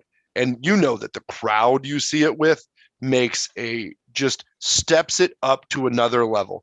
And that reproduces that emotional piece the whole time you see it. So I think a lot of the reveals in the Raimi movie are great, and they just get me in the right places. I'm like I said, I'm a fan. And Sam Raimi is a filmmaker that I get as well. So there's those few things that vibe. I have a Spider-Verse, like the soundtrack's tight. I would watch it from any point in the movie. Like, it is Shawshankable for me. I'm not bad on it. It's just this is the Spider-Man of my people. That's really cool. Like, with the way that you touched upon it, where like who you see it with can really affect that movie, and it can break it too. Like, if that's something for me, like when I went to go see Spider-Verse, there wasn't a whole lot of reaction, so I ended up seeing it twice. Once with myself, once by myself, and once with my son. And like, the viewing with my son, like, people were saying like, oh, cool, like they were giving reactions to it, which gave me more of a reaction. So maybe it's but I still get that reaction even watching it at home. I own Spider-Verse, so I watch that every now and then. I'm happy to watch it with my oldest and my youngest, so it's really cool. Spider-Man 1, we're going to rewatch all of them as a family. But yeah, when Uncle Ben got shot the first time, okay, yep. Like, you knew it was going to happen, though. Like, you went into it knowing the Spider-Man story, but they, for the first time, put what you knew from comics on the screen. And that's a big emotional reaction. Just like Batman, just like the Tim Burton Batmans, for the first time, put that character on the screen in a way that that wasn't, the Batusi and Batman 66. Like, it was the tone of Batman. This was the first tonally correct Spider-Man Okay. that wasn't an animated cartoon. I could dig that. I can dig that, and I appreciate that as well too. So, all right. Well, I guess But it's that not just number one. and number one is on both of our lists. It's got to be No Way Home No Way Home. because it's got all of the best Spider people. It's the oh gosh, it was so damn good. So I got to ask you, you saw it. I saw it on opening day. I saw it at 3:00, the first time you could see it, which conveniently I left my son at daycare with my mother-in-law for an extra hour and a half, dragged my wife. We took a half day. I'm like, listen, this is the first thing we're seeing in a theater. You hear me? Yeah, I can hear you. This is the first thing we're seeing in a theater since no, it was the second thing I'd seen in the theater. I went and saw Ghostbusters, but it was the second movie I'd seen in a theater since like the Rise of Skywalker. Sorry, like I just almost got bad 2 years. flashbacks right Yeah, there. it was a terrible movie. Terrible movie. But in general, right, the crowd, it was the reason, and it was just like I was like, listen, we saw Ghostbusters a little after it came out. The crowd was still good. I'm like, we have an opportunity to go to a Marvel movie on opening day. I'm double masking up. I won't get a drink or popcorn. Let's just fucking go. And I bought the tickets, and it took me a week to get her to be like, okay, we'll go on a Thursday. But it was totally worth it. The whole movie was just, it started a little slow for me, but the payoffs were bigger than any of these movies and just hit every piece that I needed it to, that I didn't even know I needed it to. Like the premise of the movie annoyed me, but the overall movie was great. Like the Sinister so Five and like and Doctor Strange's fancy broken ass laser prison like was dumb as shit. But the rest of it was amazing to me. Well, the other, if you look at like the traditional Sinister Six, what was missing is Rhino. Venom? Rhino. Wasn't Venom in Sinister Six as well? I don't think he was. Ooh, I think you need to I'm a Wikipedia Google. that one I'm a up. Google while we're doing this. But I thought it was Rhino, and Rhino was a suit character, not a skill character. And if you notice, they didn't bring any suit characters into it. No Vulture, no well, I mean, other than Green Goblin also had like power. Yeah. Which, by the way, so Willem Dafoe, by far the best villain that they brought into this. So damn good. And that fight scene between him and Tom Holland, oh my God, dude. Like, that is the first time you've ever seen Spider-Man really get into it in terms of fisticuffs, like hand to hand, no holds barred, like brutal, throwing through walls, going through ceilings, floors, everything. That was a legitimate comic book fight between a hero and a villain. You saw Spider-Man murder in the first Spider-Man movie. But that's not the same type of fight, though. Like there was a fight, and it wasn't a bad fight, but this was like truly like, okay, we're upping this up. Like, we're not going to destroy the city, but this building is going to be screwed by the time we're done with it, because I'm going to throw you through the windows, through the walls, till the sweat drops down my balls. Like, it's just going to be like so crazy. And that's what I really liked about that particular fight, is like, it looked like it was coming out of a comic book, but yeah, like poor Peter Parker was getting his ass kicked by Lizard, and Lizard got a few hits in there, but mostly Green Goblin. So that was really damn cool. Another thing that I really liked about that was about the movie as a whole was it had such high highs. Like when you were cheering at the screen, if you're like, your crowd probably cheered at the screen, mine did. I was cheering at the screen. It was just so cool. Like, not since Endgame have I ever been like, cheering at. Yeah, at not since Cap picked up the hammer. There were at least 3 cat pick up the hammer moments in this? Yeah, for sure. At least 3, which were great. Subcategory. The original Sinister Six was Doc Ock, Electro, Mysterio, Vulture, Craven the Hunter, and Sandman. So it was. Whoa, Craven the Hunter took me Craven by the Hunter was surprise. one of the original Sinister Six. They have not introduced Craven the Hunter yet. Which he was in his silhouette. He was in the silhouette. Little... Rumors are Jason Momoa could be Craven the Hunter, which totally down for that. I think that's already determined. Is it? Craven the Hunter is Aaron Taylor Johnson, so Quicksilver from Avengers: Age of Ultron. Jason Momoa would have been so much better. Jason Momoa sucks. He sucks. He's like I could do an impersonation of Jason Momoa going after Spider-Man. Huh, Spider-Man. That's cool. Let's go get him. Like, come on, really? That's his range of acting. Like, I think Aaron Taylor Johnson can kill it, and he can get jacked as shit because apparently ever since Kick-Ass, he's just been working out, and he's just like a specimen every movie. Hey, I hope they do a good job. I can't. Nothing that Sony has done lately has been really bad from a Spider-Verse perspective. Though I haven't seen the Venom 2, so I can't. I'm not. The Venom 1 was terrible, so it's okay. It was bad. Venom 1 was bad. Venom 2 was better than Venom 1, but that's not saying much. Yeah, no, it's just I enjoyed Venom 2, but I still think it's like off from the character, or at least the comics that I had read. Well, it is because the Venom is created by Spider-Man. Yeah, like but there's not the duality there. Yeah, I'm just talking about the way that him and or how Venom, the symbiote, and Eddie Brock interact. Like it's more of like a Laurel and Hardy type thing. Yeah. Than like they tried to make it Deadpool, is what they tried to do. Yeah, they did. But back to the number 1 movie on the list. So what were your 3 hammer pickup moments? All right.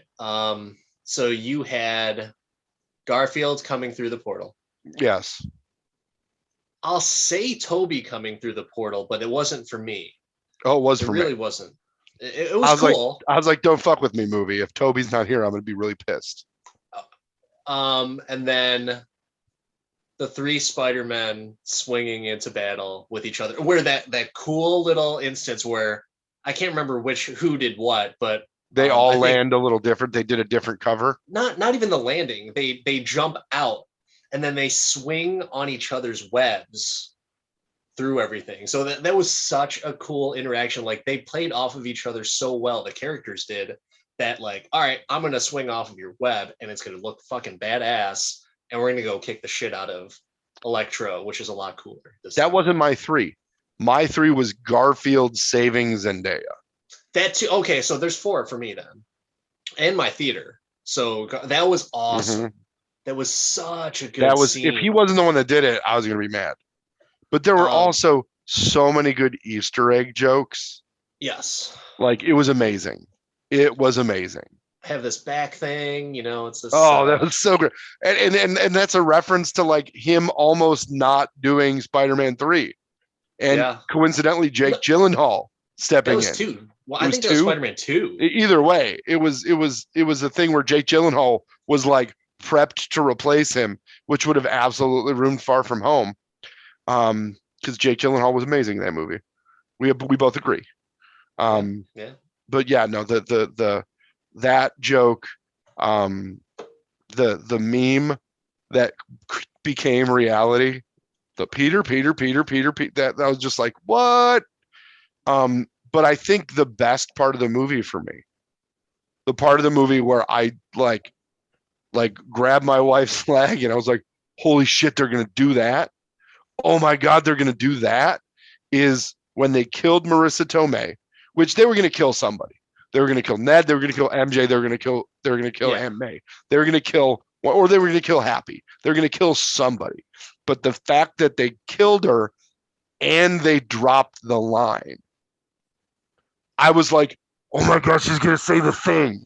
And my wife's like, what thing? And I'm like, great power comes great responsibility. Just watch. So it's interesting that I did not I tried to stay off of the internet. I did not read like I was anytime I spoiler saw free. yeah, anytime I saw a Spider-Man headline, scrolled past it, whatever.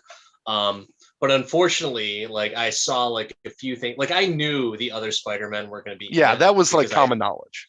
but I saw like a little screenshot, like, God damn it, I Mm. think that's the three of them.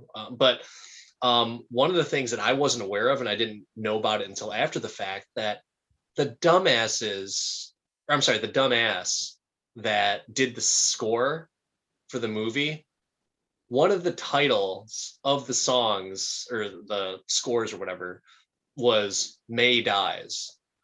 Like, I think that's what it said. Like, and that's what was on the soundtrack of the score. I was like, what the hell were you thinking? Apparently that happened in like a Star Wars movie as well too, like Qui-Gon's Noble End or something like that. Yeah. But yeah, like luckily, like I don't really pay attention to film soundtracks or scores, but like and luckily I didn't see anything in terms of that. I saw like a headline of like spoiler for No Way Home on soundtrack. I was like, okay, well, obviously I'm not going to look at the soundtrack. No. But after I saw the movie, I went back to that headline. I was like, oh, that's a pretty damn big spoiler. But yeah, I was super shocked when I saw the glider hit into her. I was the only person in the theater that said, oh no. And because like I don't think anyone thought that she was gonna die, but I knew that once that happened, like she's a dead woman. But There's they no could have been way. spoiled. You saw, when did you see it? It Because I was saw it the relatively. 17th. I saw it Did you see it the before Christmas or 20th after Christmas? So before, before. like Okay, you were a 20th. couple days. I remember I was like primed and ready to text you about this, and you were like, "Dude, I can't." And Yeah, it was disappointing. It was disappointing because I was I just so geeked up after that movie. yeah, like there were so many highs and there were so many lows in terms of like tonality and like sadness. So like, dude, Tom Holland and Andrew Garfield. Well, okay, Tom Holland first. Tom Holland did such a good job of being just devastated throughout the Yes, movie. from the 1/3 through from about a third of the way into the movie till the end, he was amazing. The first third of the movie, I was like, huh? He was being a kid again. But Once not again, the storyline was a little meh to me. Like Devil May Care, Doctor Strange, and all that shit was just like this is a little off to it me. is, but I don't think that's their fault, the actor's fault. No, it's not the actor's fault. It's the writer's fault. But But keep in mind, Strange is an arrogant guy, he and wasn't. He was so just like meh. And Wong all of a sudden was the sorcerer supreme, and he was out to go cage fight in Shang-Chi that's world. that's Like not confirmed. That's not confirmed. But whatever. The only other thing that bothered me about the movie was Magic Ned. Grandma said I'm magic. Look, I'm Magic Ned. so I had an issue with it before. I was like, well, that's kind of weird. But when he had said, like, I don't know if you caught it. Did you see it once or Once, twice? once. Once. Okay. I didn't catch this until the second time that I saw it. But when Ned goes to the sanctum and meets Strange for the first time, it's almost like a little throwaway line. It's like, I get these like tinglings in my fingers, and my grandma says like magic runs in our family. So he said something to that effect, right? And so I didn't catch that on the first viewing, but I thought that was a really clever way from a writing perspective of like, okay, I didn't catch that there's either. yeah, so he says that he alludes to it, and that's when Strange is like, I think you need to go see your physician. And so My that's wife didn't have a problem with it. So I normally will like talk to my wife about these movies because she is locked in, seeing all the Marvel stuff, and I'm just like Magic Ned. She's like, his grandma said he was magic. It was funny. Just let it go. And I'm like, no, it's fucking dumb. It took yeah. Strange like a minute to swirly swirl, like, and he's the fucking sorcerer supreme, and Ned, like, oh, look over there on the school bus guy, was like, bang, I found a Spider-Man. Bang, I found another one. What's up? Yeah. But and I think that like I still agree with you, but at least there was the piece of writing to justify like how the hell did he do that? And so like, yeah, and one of the things too is like, and shout outs to all the Filipinos, but so I'm Filipino, and it was really cool to hear his grandma actually talking Tagalog. And I knew what the hell she was saying. And I was like, that's not exactly what she said, but obviously he's not going to translate everything word for word. But it was so cool because Filipinos are super superstitious in that sense, and I wouldn't say necessarily believe in magic like all of them, but there's a lot of superstition involved in that particular culture. And so I thought that was kind of cool that they wove that into it. And was it a convenient plot fix? Sure. But at the same time, like, okay, me being Filipino and appreciating the fact that they're throwing in other types of culture into these movies. And let me throw the disclaimer out there. I am not I need to see every ethnicity, everyone being represented. I'm not that type of guy. But at the same time, it's still very cool to see that they are implementing real life things that are applicable to different types of people. So to me, that I still, I don't have an issue with it, but I understand the issue that you would have with it in terms of magic net. And Magic Ned not being able to take the ring, just take the ring off to close the portal. Come on, bro. Yeah, You took the ring off Strange to close the portal, but you can't take the ring off you to close the portal. true. So again, the folly, didn't lead to anything negative. The movie overcame it by far, and it was small. It wasn't big. There's a bunch of great movies that start out kind of wonky, or start out with a little bit of a limp. This one, it didn't open with, like Far From Home did, right? It didn't have the wall to wall, like grab me right away, but it got me to where I needed to go. What gosh, this could have been like an episode all in itself. But like, what did you think of Daredevil being in it, Matt Murdock? I'm all about it. Like it was that actually lit up my theater too. That and it caught the break. I'm just a good lawyer. Yeah, that Like was pretty. That was pretty that awesome. didn't bother me. That kind of stuff, I love it. I'm cool. Scooby Doo that shit. What is that? That is not something that character is ever gonna say. Why are you trying to make him Fat Thor? I don't understand it. I think with that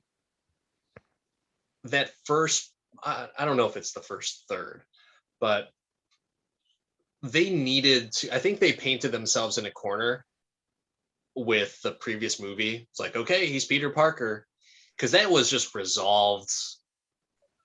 I Yeah. mean, not resolved, but like they really tried to tie that up. They needed to retcon some things in Act 1 to be able to move forward with the plot. And I get that. And I'm okay with how they got there, but it wasn't like there was a lack of masterful genius that's been put into the storytelling across the MCU.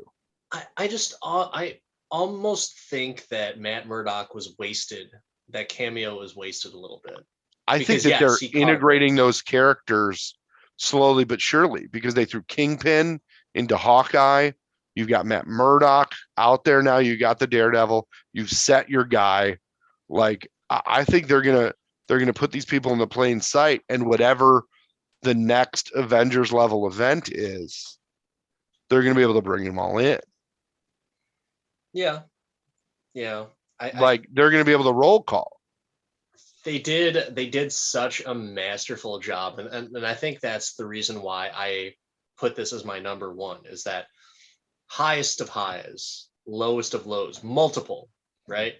But also in terms of character balance, I don't think I've seen any other movie introduce as many characters or have as many characters in the movie and have it feel like, oh, they're just not X-Men 3ing this one and just throwing a shitload of people in. It didn't do what Spider-Verse did. It didn't have those few that you're just like, really? I thought Spider-Verse was fine though. It was fine, but this was tighter. The only devil's advocate point that I'll make about this movie is you have spent over 20 movies getting to this point of enjoyment with Marvel now.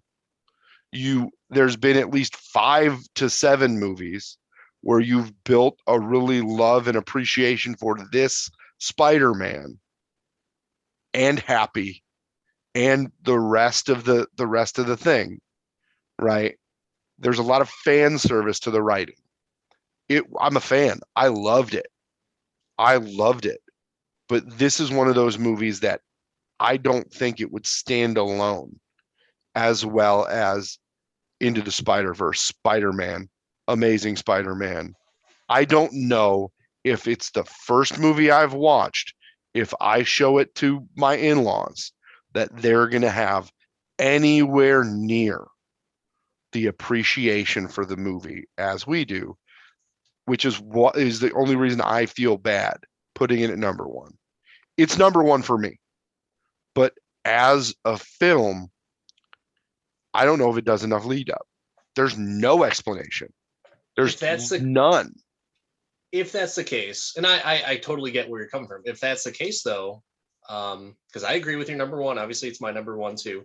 But is there any movie that could be viewed as standalone without seeing any of the other ones? Like any of the Sam Raimi Spider-Mans, could they stand alone with the exception of sequels? I think this Spider-Man 2 probably could, because they talk about it a lot. They go back. They show Norman. Like, they do that. I don't think Amazing 2 does that. Spider-Verse stands alone very well. Very well. The first Raimi one does that. I think Far From Home does enough retconning or backwards conversation enough, but it would, if it was a standalone, it would drop in the ranking. I Homecoming probably does the best character development, but without the explanation for how the Stark tech got in his hands, why he's an Avenger, like all that, like, does it really? Yeah, no, I agree. So, okay, we've got our list of top 9, or I'm sorry, of descending order from 9 to number 1. We both agree that Spider-Verse is the case. Is there any movies that you have changed your mind after discussing how everything panned out? Would you switch any places? Like I said, 5 and 6 for me, Amazing and Spider-Man 2 are it could be, the wind changes, I could flip-flop them. I don't think I'm moving 9 and 8. I just liked those other ones more than Homecoming. Homecoming was my least favorite of the MCU ones. So I don't think there's a lot I'm moving. There's argument that Spider-Verse could be better than the Raimi Spider-Man. That's really a personal preference for me and has an experience tied to it. But yeah, Amazing and Spider-Man 2, like I said, is the edge of a coin separating them. They're both, I feel the same way about. They're good. They're not the best, but the best took a lot to get to be the best. Yeah. If there weren't the other, if there isn't like at least 7 of the other movies on this list, is number one. True. 6 movies maybe, because you don't need Amazing 2, you don't need Spider-Man 3, you technically don't need Spider-Man 2, but if there isn't, well, you do need Spider-Man 2 because of Doc Ock. I mean, and you do need Amazing 2. You need them all. Spider-Man 3, there's not a villain from Spider-Man 3 in this. Sandman, yeah. So you need all of them. So that's the other piece, is there's so many of them that contribute to this being a good movie. Yeah. The good thing is that this is our list and we can say what's number 1. So I'm glad that we both agree at number 1. There wasn't as much I think, you know what, you actually changed my mind. I bumped up Sam Raimi Spider-Man from 7 to 6 which isn't a huge jump, but it took over Amazing 2. So I think you'll enjoy the fact that I knocked I that dig. down a peg. I'm proud. I'm But proud to change your mind on that. yeah, I'm pretty good on all my other rankings into the Spider films. So, but Well, yeah, this was fun.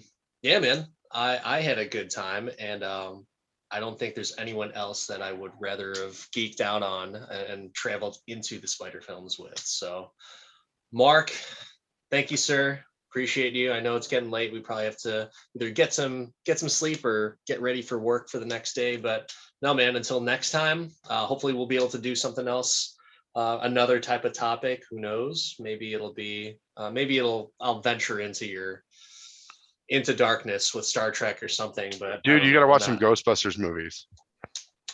Maybe. Have you seen the new one? Oh, I love the new Oh, one. I love the new one. oh, So we'll talk about that one maybe next time. We'll see. But yeah, so man. many Thanks things. again, Mark. Appreciate you. This is Dan, and I can do this all day, but realistically, we have to get some sleep and some work. So we will see you next time.